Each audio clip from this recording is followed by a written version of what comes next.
Hello বন্ধুরা, কেমন আছেন আপনারা সবাই? আশা করি সবাই খুব ভালো আছেন। আজকে আমি আপনাদের 825 ফরেস্ট রোড নামের একটি হরর মুভি বাংলায় এক্সপ্লেন করে শোনাবো।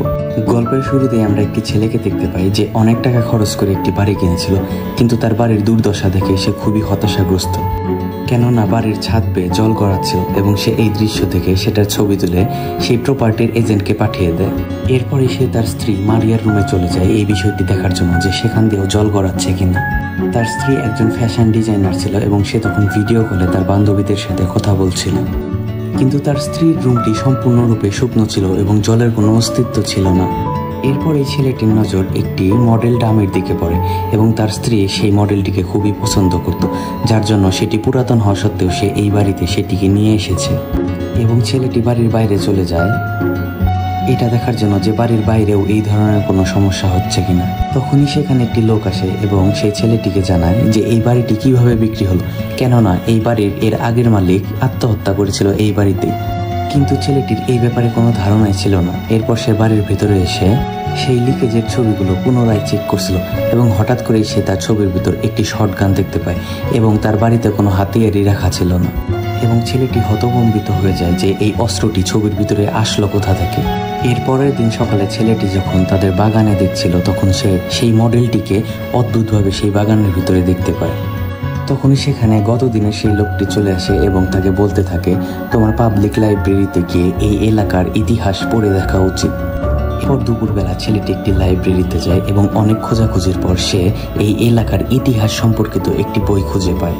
ছেলেটি যখন লাইব্রেরি ছেড়ে চলে যাবে তখনই সে মাটির উপরে কিছু বইয়ের স্তূপ দেখতে পায় এবং তখনই সে একটি মেয়েকে দেখতে পায় এবং মেয়েটি তাকে জানায় এই এলাকার ইতিহাস নিয়ে সে যেন খুব বেশি মাথা না ঘামায়, কেননা এর পরিণাম খুবই ভয়ঙ্কর হতে পারে।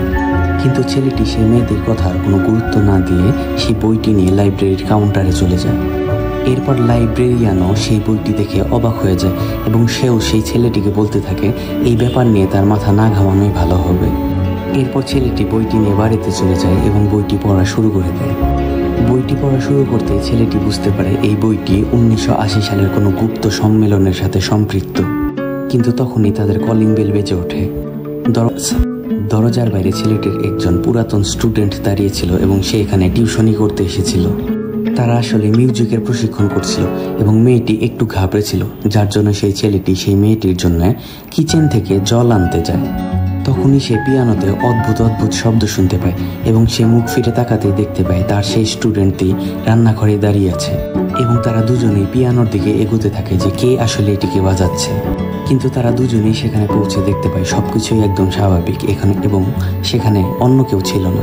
এরপর রাত্রে সেই ছেলেটি তার প্রতিবেশীর দেওয়া তথ্য অনুযায়ী একটি গার্ডেন ক্লাবে জয়েন করে, কেননা সেখানে একটি বিশেষ বিষয়ের উপর চর্চা হচ্ছিল। মিটিংয়ে খুবই অল্প সংখ্যক লোক ছিল এবং ছেলেটি অবাক হয়ে যায়, কেননা এই মিটিংয়ে লাইব্রেরির সেই মেয়েটিও ছিল। সবাই মিলে হেলেন ফস্টার নামের একটি মেয়ের ব্যাপারে আলোচনা করছিল এবং এই মেয়েটি আত্মহত্যা করে মারা গিয়েছিল এবং আলোচনার মাধ্যমে এটা উঠে আসে এই ঘটনাটি 1980 সালে, যখন হেলেনের মেয়েকে স্কুলের মানুষেরা খুবই বিরক্ত করত এবং কেউই তাদের সাহায্যের জন্য এগিয়ে আসেনি, যার জন্য অতি আত্মকষ্টে সে নিজেকে মেরে ফেলে। এরপর থেকেই রহস্যজনকভাবে প্রতি বছরই সেখানে একটি আত্মহত্যার ঘটনা ঘটে এবং সবাই বলতে থাকে এই রহস্যময় আত্মহত্যাগুলো হেলেনের আত্মার কারণেই হয়ে থাকে এবং সবাই মিলে বলতে থাকে কেউ যখন হেলেনের ঘর খুঁজে পাচ্ছে না তার মাধ্যমে এই আত্মহত্যার যজ্ঞ থামানো মোটেও সম্ভব নয়। মিটিংয়ের আলোচনা ধীরে ধীরে আরও অদ্ভুত হতে থাকে এবং সবাই মিটিংয়ের আলোচনা বন্ধ করার সিদ্ধান্ত নিয়ে সেখান থেকে চলে যেতে থাকে। এরপর ছেলেটিও যখন সেখান থেকে চলে যেতে থাকে তখনই পাশের চার্চ থেকে সে একটি অদ্ভুত মেয়ের আওয়াজ শুনতে পায়। এরপর ছেলেটি তার বাড়িতে চলে আসে এবং সে তার বোনের রুমে যায়, কেননা তার বোন খুবই ডিপ্রেসড থাকতো, কেননা তার মা কিছুদিন আগেই মারা গিয়েছিল। তার বোন মাঝে মধ্যে দুঃস্বপ্ন দেখত, যার জন্যই সে তার ভাইয়ের কাছে চলে আসতো এবং সে তার ভাইয়ের সাথে এইসব ভয়ঙ্কর জিনিস শেয়ার করতো যেন তার মন হালকা হয়ে যেতে পারে। এরপরের দিন সেই মেয়েটির একটি বন্ধু তার সাথে দেখা করতে আসে এবং তার বন্ধু সেই মেয়েটিকে জানায় এই গ্রামের ব্যাপারে সে অদ্ভুত এবং ভয়ঙ্কর অনেক ঘটনা জানে। মেয়েটি তার বন্ধুর কাছ থেকে হেলেনের আত্মহত্যার সম্পূর্ণ ঘটনাটি জানতে পারে। এরপর রাত্রে যখন ইজাবেল নামের সেই মেয়েটি ঘুমাচ্ছিল তখন আচমকাই বাথরুমের লাইটটি অটোমেটিক্যালি জ্বলে ওঠে। মেয়েটি উঠে লাইটটি বন্ধ করার কিছুক্ষণ পর লাইটটি আবারও অটোমেটিক্যালি জ্বলে ওঠে এবং এবার মেয়েটি ভাবতে থাকে হয়তো বা সুইচে কোনো গড়বড় আছে। যার জন্য ইজাবেল বাথরুমের সেই বাল্বটি সরিয়ে তার বিছানার পাশে রেখে দেয়। এরপরেও যখন মেয়েটি ঘুমানোর চেষ্টা করছিল তখনও অদ্ভুত ঘটনা আবার শুরু হয় এবং বাথরুমের ভেতরে আবারও লাইট জ্বলে ওঠে। পরের দিন সকালে যখন ইজাবেলের ঘুম ভাঙে তখন সে ভাবতে থাকে রাত্রে হয়তোবা সে কোনো দুঃস্বপ্ন দেখেছে, কিন্তু বিছানার পাশে সে বাল্বটি দেখে বুঝতে পারে ঘটনা কিছু অদ্ভুত অবশ্যই ঘটেছিল। এই সব কিছু শেয়ার করার জন্য সে তার সেই বন্ধুটির কাছে যায় এবং সে তার বন্ধুকে সবকিছু বলে দেয়। এবং সেই মুহূর্তেই তার ফোনে তার ভাইয়ের কল চলে আসে। তার ভাই তাকে কল করে বলছিল সে যেন তাড়াতাড়ি বাড়িতে চলে আসে, যার জন্য মেয়েটি তাড়াতাড়ি বাড়িতে চলে এসে দেখতে পায় তার ভাবি অর্থাৎ তার ভাইয়ের বউ খুবই আতঙ্কিত অবস্থায় বাড়িতে ছিল। মারিয়া বলতে থাকে সে যখন ভিডিও কলে লাইভ সেশন করছিল তখনই কিছু অদ্ভুত ঘটনা ঘটে। তার যে ডামি মডেলটি ছিল সেটির হাত আচমকাই অটোমেটিক্যালি নড়তে থাকে এবং এই ঘটনা সে লক্ষ্য না করলেও তার বেস্ট ফ্রেন্ড লাইভ দেখে তাকে কল করে ব্যাপারটি জানিয়ে দেয়। এরপর সে তার বন্ধুকে ভিডিও কল করে দেখায় যে রুমের ভেতর সবকিছু ঠিকই আছে। কিন্তু পরবর্তীতে সে যখন আবারও ভিডিও কলের সামনে লাইভ সেশন করতে থাকে তখনই সে অদ্ভুতভাবে দেখতে পায় সেই ডামি মডেলটি তার পিছন থেকে আপনা আপনি গায়েব হয়ে গিয়েছে। সে ভীতভাবে সেই ডামি মডেলটির খোঁজ করতে থাকে। তখনই সে পাশের ঘর থেকে একটি চিৎকারের আওয়াজ শুনতে পায় এবং সে সেই ঘরে যেয়ে দেখতে পায় ডামি মডেলটি আসলে একটি প্রেতাত্মা এবং সে তার স্বামীর সাথে মিলে সিদ্ধান্ত নিয়ে সেই ডামি মডেলটিকে আগুনে পুড়িয়ে ফেলে। এরপর সেই ছেলেটি তার স্ত্রীকে বলতে থাকে এই বাড়ির মালিক এর আগের বার এখানে আত্মহত্যা করে মারা গিয়েছিল এবং সবাই মিলে সিদ্ধান্ত নেয় তারা এই বাড়ি ছেড়ে চলে যাবে। এবং ছেলেটি তার বোনকে বলতে থাকে তুমি তোমার জিনিসপত্র গুছিয়ে তোমার কলেজের হোস্টেলে ফেরত চলে যাও, এটাই তোমার জন্য ভালো হবে।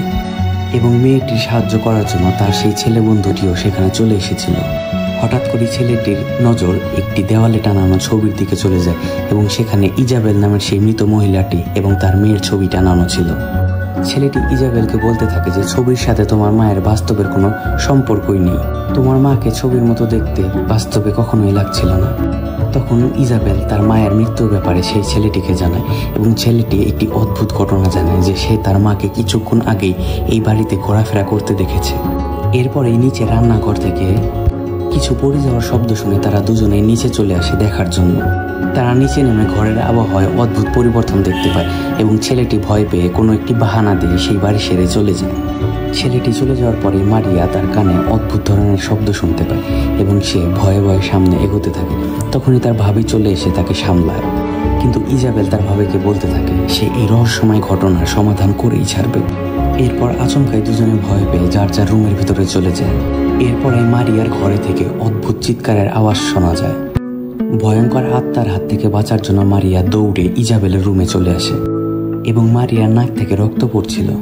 এরপর পরিস্থিতি একটু স্বাভাবিক হলে ইজাবেলের সেই বন্ধুটি কিছু তথ্য নিয়ে সেই বাড়িতে চলে আসে। ছেলেটি কিছু অদ্ভুত ডকুমেন্ট নিয়ে সেই বাড়িতে আসে এবং তারা একটু রিসার্চ করার মাধ্যমে একটি অদ্ভুত জায়গার সন্ধান পায় এবং তারা 825 নাম্বার ফরেস্ট রোড নামের একটি জায়গার সন্ধান পায় এবং তারা সবাই মিলে সিদ্ধান্ত নেয় সেখানে গিয়ে সব কিছুর সমাধান করবে। তখনই বাইরে থেকে প্রপার্টি এজেন্টরা সেই বাড়িটি বিক্রি করার জন্য ক্যামেরাম্যান নিয়ে এসেছিল, কিন্তু ছেলেটির তখনই বাইরে যাওয়ার বিশেষ প্রয়োজন পড়ছিল। ইজাবেল অদ্ভুত কিছুর আভাস পাচ্ছিল, সেজন্য সে তার বন্ধুকে তার ভাবির সাথে রেখে তারা দুজনে মিলে বেরিয়ে পড়ে। এরপর সে তার ভাইয়ের সাথে 825 নাম্বার ফরেস্ট রোডের দিকে গাড়ি নিয়ে এগোতে থাকে এবং রাস্তার ভিতর তার ভাই তাকে বলে তারা যদি বাড়িটি খুঁজে পায় তাহলে সে সেই বাড়িতে আগুন লাগিয়ে দেবে। অপরদিকে মারিয়া সেই এজেন্টদের কাজে সাহায্য করছিল, কিন্তু হঠাৎ করে এজেন্টরা অদ্ভুত ভাষায় কিছু বলতে শুরু করে।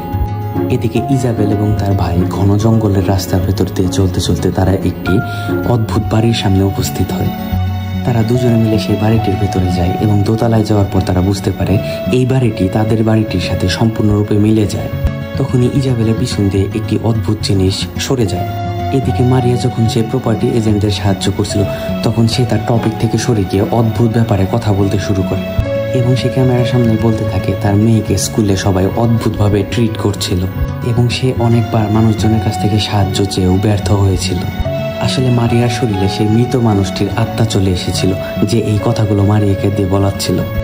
এরপরে জঙ্গলের ভিতর সেই বাড়িটিতে ছেলেটি একটি অদ্ভুত পেপার দেখতে পায় এবং এই পত্রিকায় সে তার বর্তমান বাড়ির ঠিকানা দেখতে পায় এবং ছেলেটি বুঝতে পারে যে এই বাড়ির ঠিকানা এবং তার বাড়ির ঠিকানা একই, যার জন্য এই ভুতুরে বাড়ির আত্মারা তার বাড়িতেও চলে যায়। যার জন্য সে ভয়ে আতঙ্কিত হয়ে তার বোনের কাছে চলে যায় সেই বাড়িটি থেকে চলে যাওয়ার জন্য। কিন্তু উপরে এসে সে তার বোনকে অদ্ভুতভাবে দাঁড়িয়ে থাকতে দেখে। এদিকে সেই প্রপার্টি এজেন্টের সামনে ছেলেটি সেই মেয়েটিকে তার মেয়ের নাম জিজ্ঞেস করে এবং এটা শুনে সে রাগে চিৎকার করে তার মেয়ের নাম বলতে থাকে এবং পাগলের মতো হাসতে থাকে। এবং কিছুক্ষণ পরে পরিস্থিতি আবারও স্বাভাবিক হয়ে যেতে শুরু করে এবং সবাই ভাবতে থাকে আত্মাটি হয়তোবা চলে গিয়েছে। এরপরে জঙ্গলের ভেতর সেই পুরাতন বাড়িটিতে ছেলেটি যখন তার বোনকে দেখতে পায় সে তাকে বাঁচানোর জন্য তার দিকে দৌড়াতে থাকে, কিন্তু কিছু অদ্ভুত শয়তানি আত্মারা তাদের দুজনকে সেখানে তাদের কবজায় নিয়ে নেয়। এবং এটি ছিল 2025 সালের অন্যতম ভয়ঙ্কর মুভি 825 নম্বর ফরেস্ট রোডের ঘটনা। এভাবেই আমাদের আজকের মুভিটির গল্প অসমাপ্ততার ভেতরে দিয়ে এখানেই শেষ হয়ে যায়। তো বন্ধুরা, কেমন লাগলো আমার আজকের এই এক্সপ্লেনেশন? ভিডিওটি যদি ভালো লাগে তাহলে একটি লাইক করে কমেন্ট করবেন এবং সাবস্ক্রাইব করে আমার চ্যানেলটির পাশেই থাকবেন। ধন্যবাদ সবাইকে।